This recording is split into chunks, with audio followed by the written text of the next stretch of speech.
The last game, and I think this underlines the point, the final game that I bought physically for PC was the Mass Effect trilogy. And the interesting thing about that is that it came with a download code for Origin, which was their digital store, which EA, Electronic Arts' digital storefront at the time. So I've never put these discs into a computer. The last physical game I bought for a computer came with a digital code, and I used that. And I think that kind of signals where PC was a decade ago and also where we are now for console and kind of where we've been for a long time. Welcome to Data and Dimensions, a podcast at the intersection of entertainment, industry, and interactivity. I'm Neil Barber, an analyst with S&P Global Market Intelligence Kagan. And with me today is my colleague and fellow gamer, Iman Hussein. Iman, thanks for coming on the show. Thank you so much, Neil. It's a pleasure to be here. Great. So we have our game console forecast out in the wild now. And in broad strokes, the story we're telling is that shipments contract sharply in the near term. New consoles hit the market in 2028 or 2029.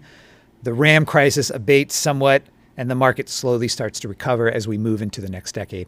However, we're sort of signaling that it will struggle to return to the historic peaks it saw over the past decade or two. I have gone through your console forecast, and it's amazing work, by the way. Thanks.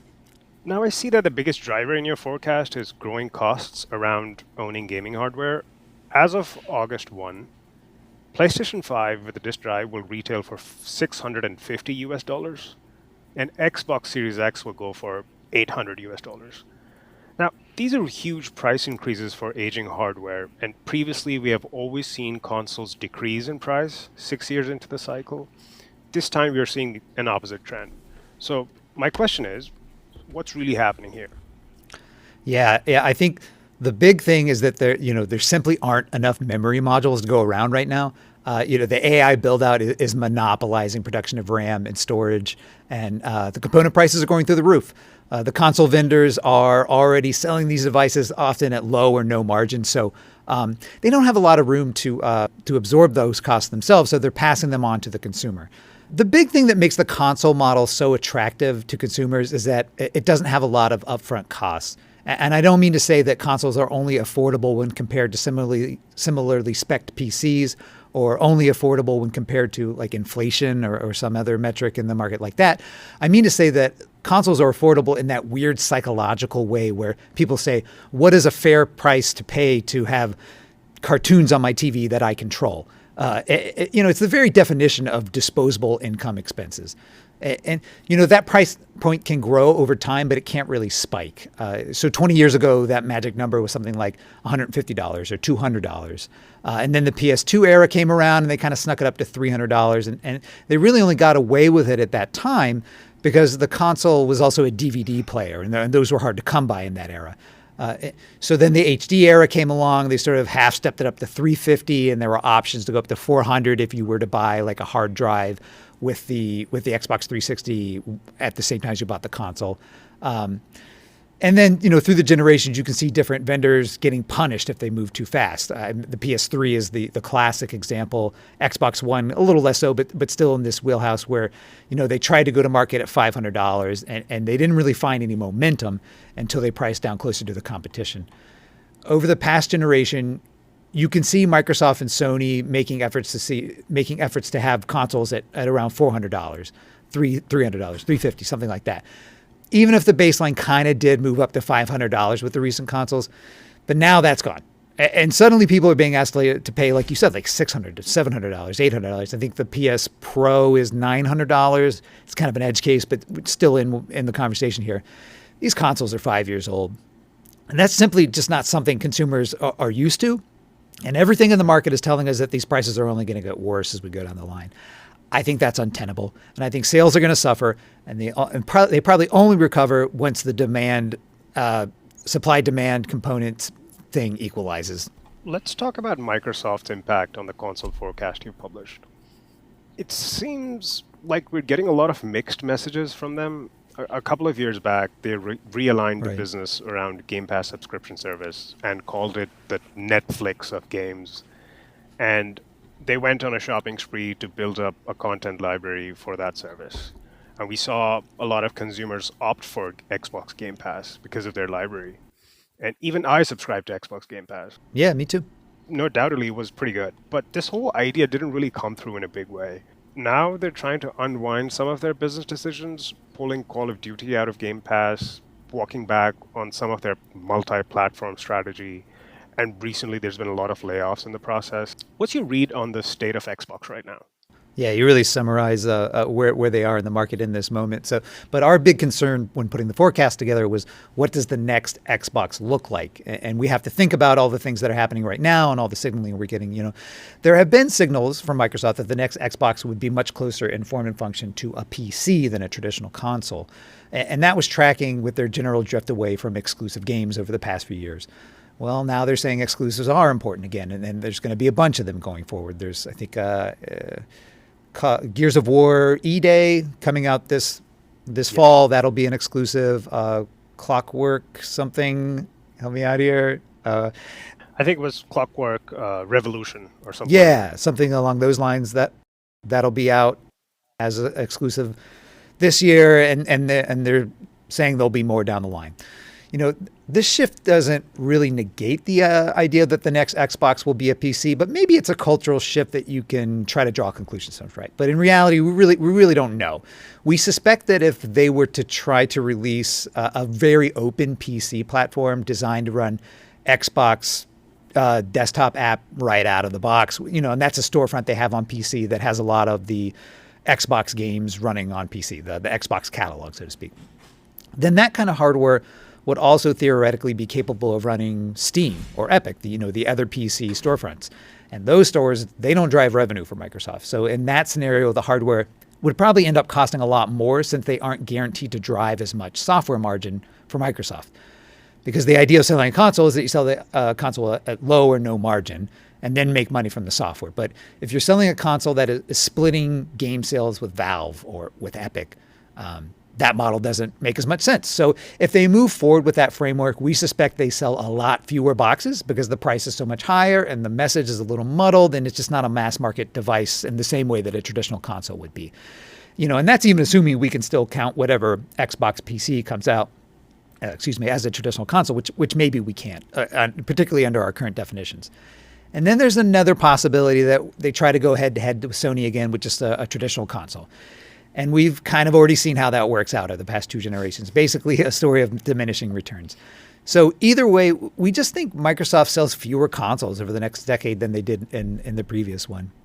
I'm kind of thinking, you said you're on Game Pass. I don't know if you have an Xbox, but what are you looking forward from a next Xbox if you had to, bring out your crystal ball or just make a wish list? I used to have an Xbox, and as soon as the Game Pass became a lot more expensive, I was one of those people who, discontinued my subscription. But I do agree that is true. We talk about a new Xbox, which is, I think they're calling it Project Helix. That's correct. On the market right now as a code name. Thing is, I've always loved Xbox exclusive franchises like Halo and Gears of War. And in the foreseeable future, I'd like to see them expand those series with new gameplay mechanics. I also think Xbox has enough studios and capital to experiment with new IPs. Sure. I don't know if you remember the quick resume feature on Xbox Series X, being able to seamlessly switch between games and pick up right where you left off. Yeah, incredible engineering. Yeah. It was a huge time saver for me, instead of booting up games from scratch. Another thing I've always loved about Xbox is Xbox Controller Elite 2. In fact, I have one right here. This is the Xbox Controller Elite great. 2. It feels more ergonomic than the PlayStation 5 controller. Oh, right. The haptics in the Xbox controller haven't really evolved since the Xbox One generation. I'd love to see Xbox take inspiration from PlayStation's dual sense haptics and bring that level of immersion into their controllers. Yeah, the force feedback, a really cool part of PlayStation. Exactly.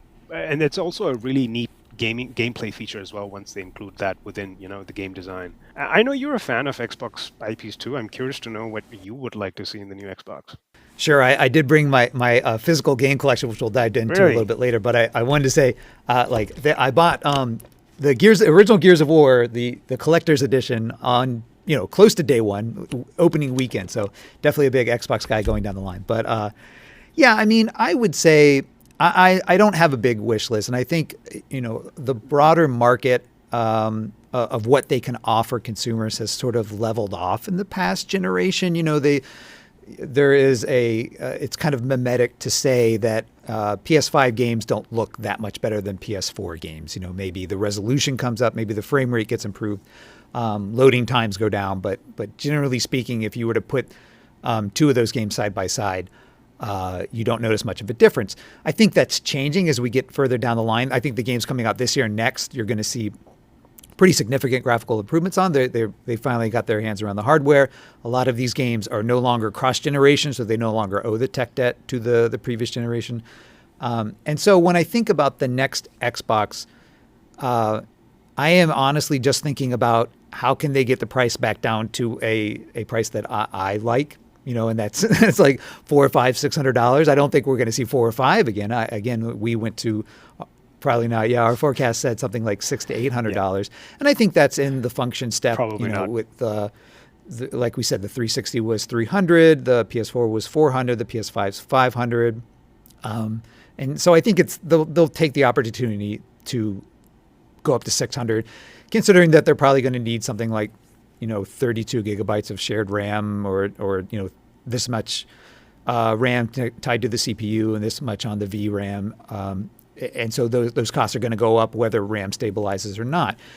So I hope they can deliver a device that can reliably push 4K 60, a resolution of 4K at 60 frames a second, and do it at a cost that most people can afford. It's kind of my wish list for the Xbox. I really hope they come up with new franchises and new games, because I think with this generation we've had a situation where we have the new generation consoles, but we don't have enough games, and I hope they really work on that. Yeah, look, I mean, something about making Gears of War exclusive again is cool and is exciting, and it's great that they have the confidence behind that franchise. But we have seen multiple exclusive Gears of Wars and Halo. There was an exclusive Halo to this generation, and it didn't really move the needle. It's a good game, but they probably do need some fresh blood in the pipeline to sort of really capture gamers' imagination. Absolutely, I completely agree. Now, let's talk about PlayStation. Recently, Sony announced they would discontinue support for physical discs after 2028.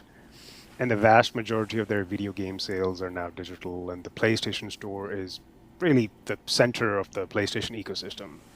Now, once this change happens, this will allow PlayStation to optimize its revenue share from digital sales on its platform.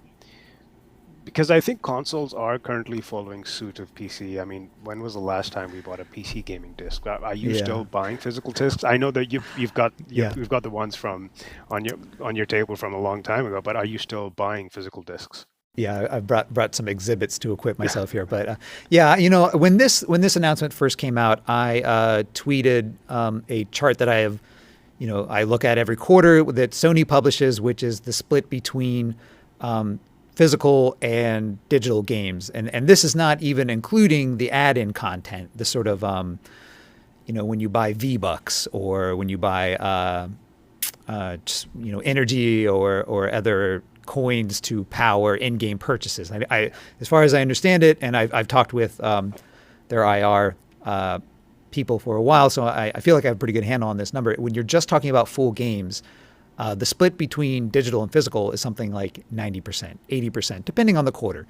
So in a lot of ways, the consumer has already spoken on this matter. And so I published that chart, and there was a little pushback. I don't have a huge presence on not Twitter, but X. But there were a few people coming in my mentions that were sort of saying, you're not really thinking of this persona or this kind of person who would rather buy a physical game than a digital one, and you're leaving a certain part out of the market. And there was a sense, I didn't get as much of this, but I saw other analysts get this, that we're sort of shilling for the company, big digital or what have you. And so I just wanted to say that, I have long collected physical games. I have a big stack here. And even on PC, this is the original, this is the original Stalker series, Shadow of Chernobyl on physical. A console guy too. Here's Zelda, Skyward Sword. The big Wii one, Metal Gear Solid 4, PlayStation 3. I even have newer Deus Ex. Deus Ex was really good. Yeah, that was a good game. Great game. Here's BioShock Infinite with the alternate cover. I Wow.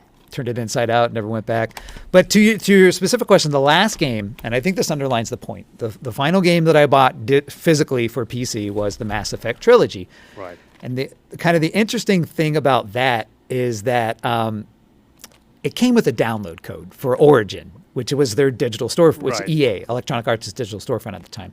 So I've never put these discs into a computer. The last physical game I bought for a computer came with a digital code, and I use that. And I think that kind of signals where PC was a decade ago and also where we are now for console and kind of where we've been for a long time. So I don't know. What about you? Are you still buying physical games? I would confess that even though I do have a collection of physical games, but I stopped purchasing discs after COVID-19. I buy my games digitally now, and I either wait for the game to be on my PlayStation Plus subscription or I wait for the game to go on sale, unless it's a game that I've been really looking forward to play. And also, the last game I bought digitally was James Bond 007 First Light.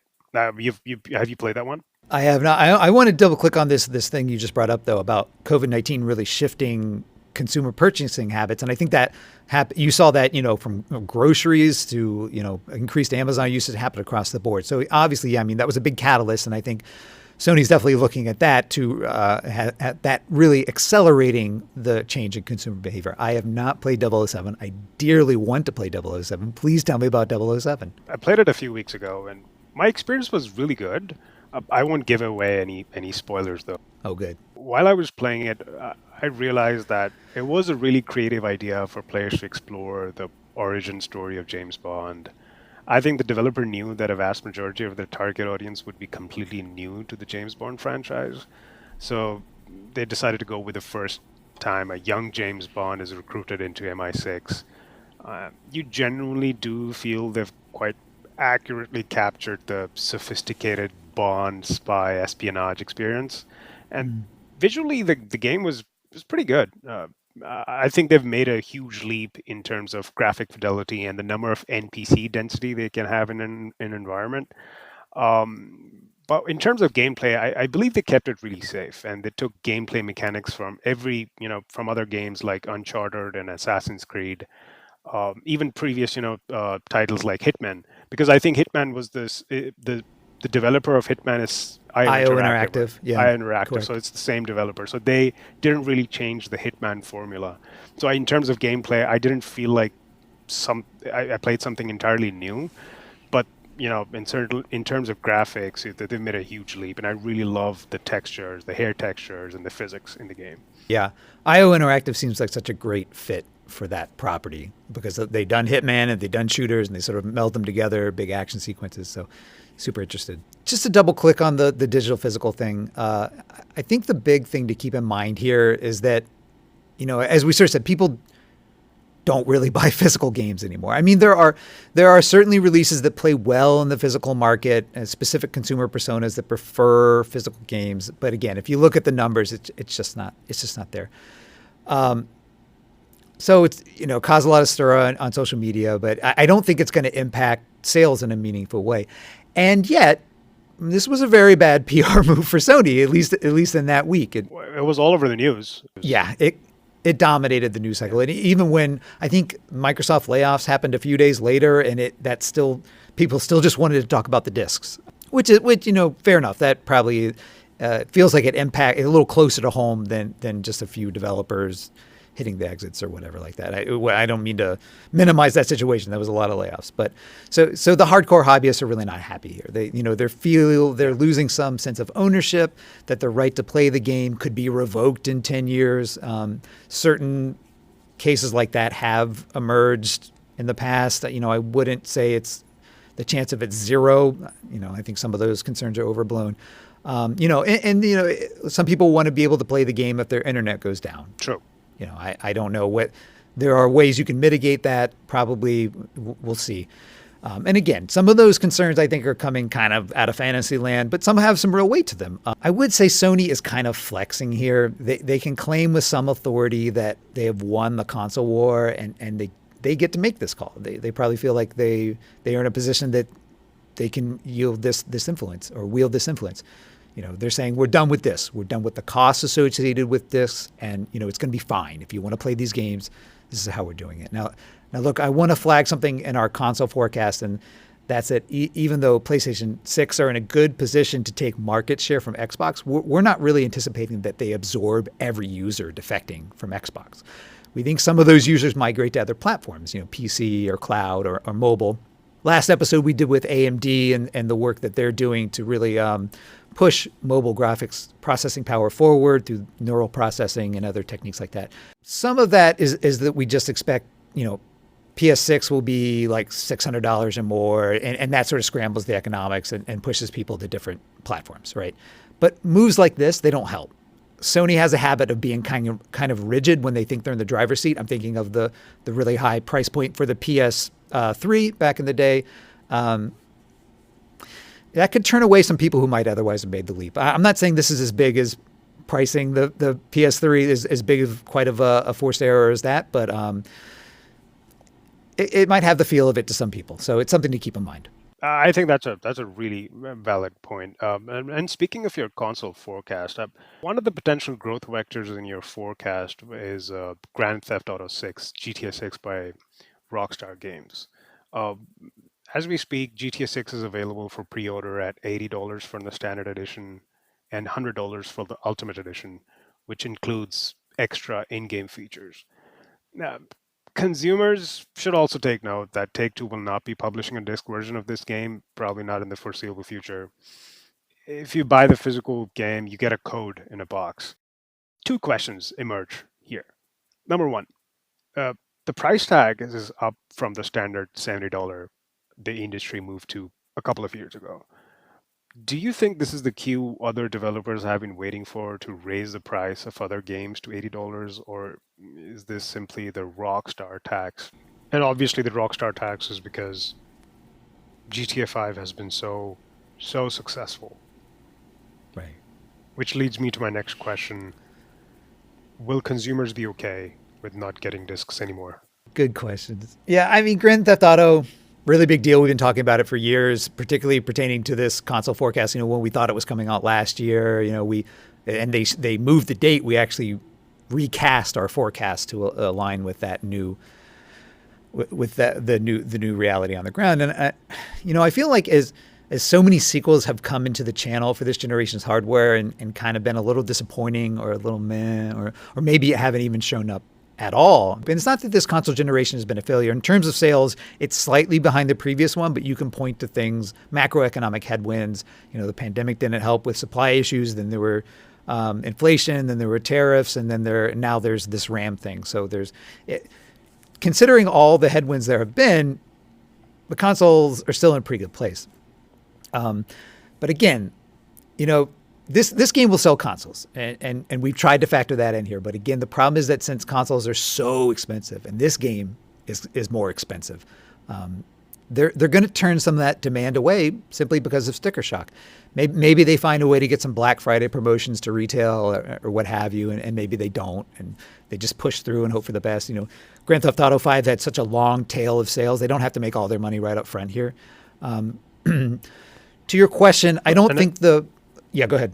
And I think GTA 5 is still making a lot of money. Exactly. Because of shark cards and a very robust online ecosystem. Yeah, Grand Theft Auto Online, they have a long tail to build into here. I don't think the rest of the market immediately moves up to $80. I think probably some of the tippy top AAA games, I'm kind of thinking of Call of Duty here. I'm kind of thinking of Madden and EAFC.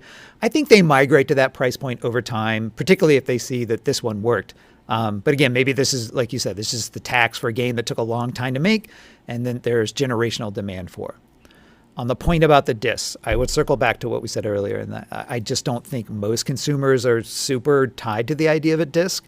This is a little different because they're buying a box, and you kind of expect a disc to come in the box. I know Nintendo's done some different things around game key cards and stuff like that, but just open the box and get a code. Particularly when they're being asked to pay more than they would for other games. The thing about the discourse around discs is that you'd be able to play the game with the local hardware and the local media, right? And that just kind of isn't the case anymore anyway for a vast majority of software. When you put the disk in, it installs to the local storage and then it downloads a huge patch.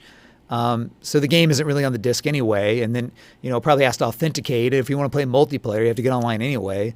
I think most consumers either know that or at least suspect the disk is more of a key than it is the actual game anymore. So I don't know. I think there'll be some confusion, but I don't think it'll be a huge yeah, that's deal. a great point. And so let's talk about the Nintendo Switch 2. They're also moving to a higher price point, and they won't be getting GTA 6 since the game would be too demanding for the Switch 2's graphics chip. What do you think is really going on with Nintendo Switch 2, and how do you see Nintendo positioning itself in the market? Yeah, I would say up top, I wouldn't say Grand Theft Auto 6 will never come to the Switch 2. I think there's probably stuff they could do. I mean, what they're targeting right now, yeah, obviously they would have to really pare it down. But I think I wouldn't say that's beyond the possibility. There are paths to making something like that work. If there's a will, there's a way. But the Switch 2 had this enormous success out of the gate. Part of that was that they had a lot of supply up front, which they typically don't at launch. Part of that was there was a ton of people who wanted the big Switch that would run their old games. The Switch 1 had an enormous install base, had a great library. They wanted those games again at a higher frame rate and a better resolution. And they launched with Mario Kart World, which is a great game. And Mario Kart is a franchise that people really love. And they followed it up with Donkey Kong Bonanza, which I don't think is quite as beloved, but was still a pretty good game and is selling fairly well. The problem is that we suspect a lot of the demand that would have emerged in year 2 and 3 was pushed into the launch window. And now the hardware is getting more expensive, and that's going to eat into demand as well. But what's really troubling us in the forecast, the pricing thing is actually probably number one. But what is also really troubling us in the forecast is there's not a clear software tent pole for people to get in the door. I believe there's a mainline Pokemon in late 2027. That'll move some numbers for sure. But before that, it's unclear what the plan is. I think the Zelda Ocarina of Time remake comes this year. At least that's kind of what they're teasing. Maybe it comes Q1 next year, something like that. Now, since we've covered Nintendo, PlayStation, and Xbox, there will be a fresh entry into the console market. Recently, there was news that Valve is also launching their new console called the Steam Machine with a price point of $1,000. I am tying this back to your point about the current DRAM crisis, because I'm a bit confused about the decision to release such an expensive console in the middle of RAM shortages. How does the Steam Machine fit into your console forecast that you've published? Yeah, good question. We've historically avoided putting this kind of open PC hardware into our console forecast. That calculus is getting a little more complicated, and we'll probably continue to do so as the next Xbox is maybe a PC or something. But for now, we're not counting the Steam Machine in, or the Steam Deck, or similar devices that ostensibly are games-focused PCs or handheld PCs. They're not in the forecast right now. But I definitely want to talk about what the Steam Machine means for the console gaming market in general, in gaming in general. It's first, this device does not have a great shot at finding a mass market, as I think you're sort of hinting at. And the big reason is that it's way too expensive. It's $1,000. That's kind of a non-starter for most consumers. For any gaming device, you could say, I'm buying a laptop at $1,000 and it has all this productivity aligned with it. Like maybe this does that. It's Linux based, but and its power envelope sort of sits somewhere between the Switch and the Switch 2 and the PS5, I should say. It's focused on delivering 1080p resolution at 60 frames. It can do 1440, it can do 4K, but your mileage is really going to vary there, particularly as you step up into 3D games in the last 2-3 years and 2-3 years going forward. So you're not even really getting a lot of bang for your buck there. I think if you want to be charitable, you can say, well, it unlocks a huge library of games, and we have the numbers to back that up. The sheer count on Steam is way higher than what you're going to get on PlayStation and Xbox. Everybody knows that. But then a lot of the games that are exclusive to Steam are also games you could also just run on your laptop that you might already have. I don't want to paint with too broad of a brush here, but if it's a big standout 3D game. Usually those make their way to Xbox and PlayStation anyway. And then you have to consider some of the biggest games simply don't work on the Steam machine right now. And I've made a little list here. So Call of Duty, Fortnite, Roblox, League of Legends, Valorant, Apex Legends, Destiny 2, EA Sports FC, Madden, Battlefield 6, Rainbow Six Siege, PUBG. All these games have kernel level anti-cheat that won't run on Linux. So they won't run on a Steam machine. So you get a deep library, but the omissions are pretty significant. Frankly, it's a very niche device even before you get to the price point. But the price point is the big one. And so it speaks to, building hardware in this moment. I'm sure they wanted to come to market much closer to $600 or $700. There are rumors around that they were going to maybe go for $500, subsidize it a little bit, hoping that it brings more people into the Steam ecosystem. That's almost out of the question now. And because hardware is such a tertiary concern for Valve, they really don't have a lot of incentive to stick with this. Maybe they try again in a couple of years, maybe not.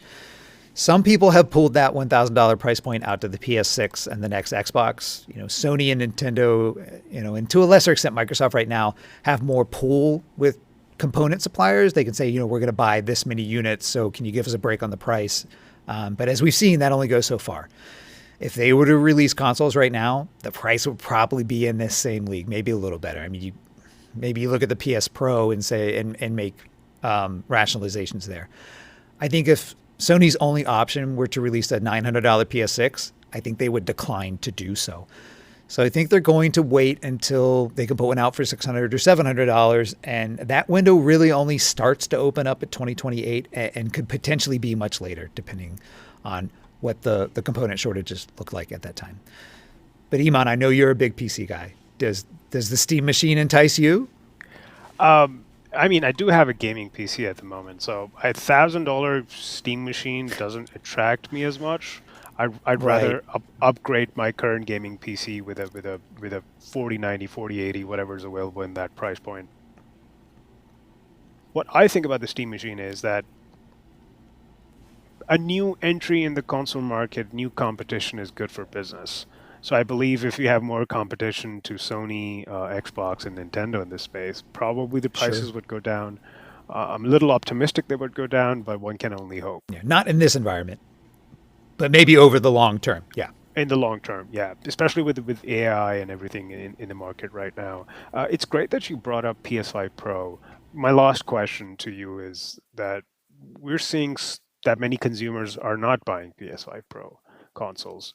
And it's primarily because they don't own a 4K TV with a really high refresh rate.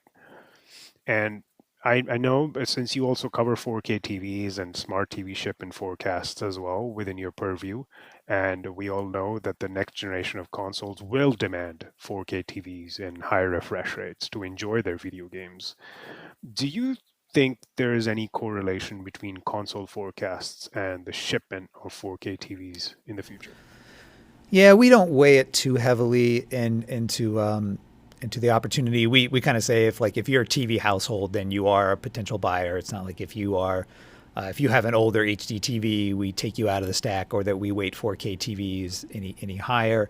There could be some reason to do so, but we haven't been doing that. I haven't looked at those 4K penetration numbers around different markets. I know that they're pretty solid in the US and Western Europe, and they're getting higher all the time. If you go to the store in those sort of prime media markets to buy a new TV, you're more than often coming home with a 4K TV, whether you know it or not, because that's kind of all they have on the shelves.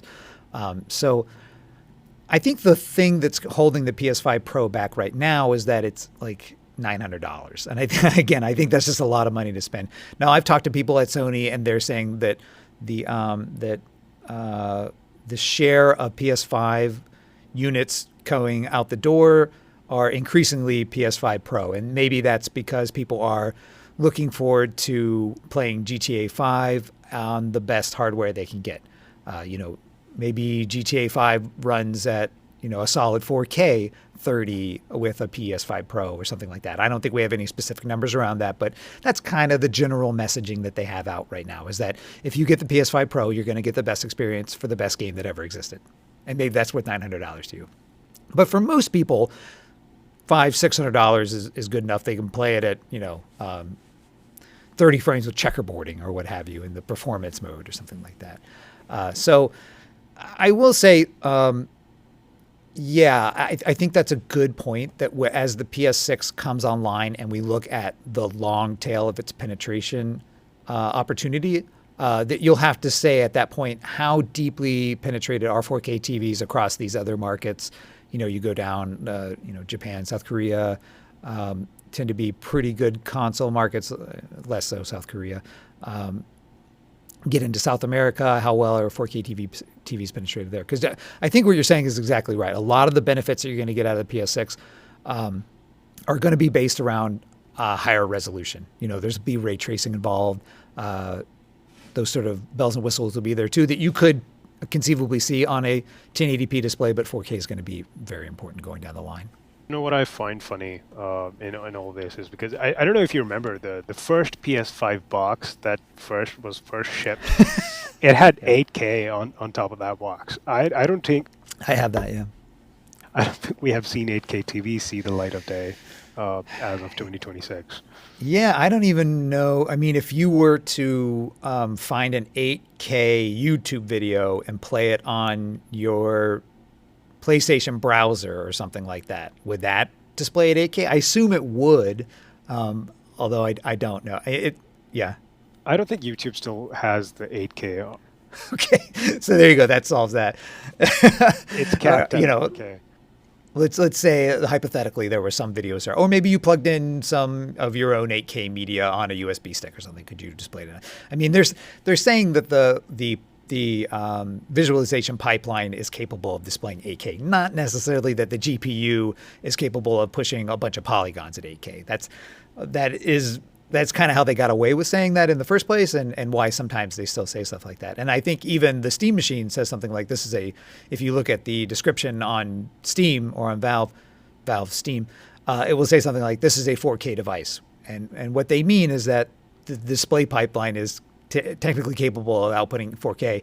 And if you play older games, maybe you get some 4K, but it's not really targeting new games in 4K. So there's confusion around that. But yeah, absolutely. I mean, there was a sense that we were going to move to 8K more quickly than we did, and it didn't really happen. It turns out other parts of the TV stack were more important. The streaming OS, the input interface, maybe where the speakers are, how thin the bezel is, how good is the HDR technology. Those turned out to be a little more important this time around. So yeah, I'm not thinking about the PS6 in terms of moving to 8K just yet, primarily because they haven't really solved for 4K yet in the current generation. And especially for guys like me, because I tend to keep multiple consoles at a time. And when I go into a shop, the first thing that I ask is how many HDMI 2.1 slots the TV has, because that's not a bad, yeah. That's one of the things that I incorporate in my purchase decision. But yeah, Neil, it was a pleasure. But thank you so much. This was really insightful, and all that we've discussed today, I'm really looking forward to the rest of 2026. Absolutely. Thanks, Iman, for coming on the show. This is Data Dimensions, and we'll see you next week.